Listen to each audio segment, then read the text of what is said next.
Ayu Ting Ting punya kekasih baru, unggah kemesraan dengan seorang pria. Pedangdut Ayu Ting Ting kembali menjadi sorotan publik. Kini dirinya menjadi perbincangan hangat netizen setelah dirinya mengunggah potret dirinya dengan seorang pria. Dengan hal tersebut, Ayu Ting Ting kini disebut-sebut telah memiliki sosok kekasih baru. Dilansir dari akun Instagram pribadinya @ayutingting92 mengunggah potret kemesraan Ayu Ting Ting dengan seorang lelaki diduga kekasih barunya pada Senin 16 Mei 2022. Dalam unggahan itu, terlihat Ayu dan pria tersebut tengah duduk dan makan di sebuah restoran tampak sangat lengket. Tak biasa, bahkan tangan sang pria pun merangkul pundak Ayu dengan mesra. Selain itu, dalam beberapa foto lainnya, terlihat keduanya yang tengah jalan bersama di sebuah mall dan berdiri bersampingan dengan sangat serasi.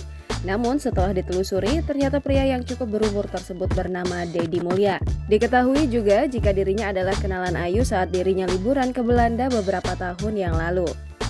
Masyarakat yang mengetahui hal tersebut pun lantas ikut memberikan komentar. Banyak yang menilai jika keduanya disebut cocok hingga didoakan berjodoh. Namun sebagian pihak ikut menyeret nama Igun dan menyebut jika sosok Deddy adalah saingannya untuk mendapatkan hati Ayu Ting Ting. Jangan lupa subscribe, share, komen, dan like ya!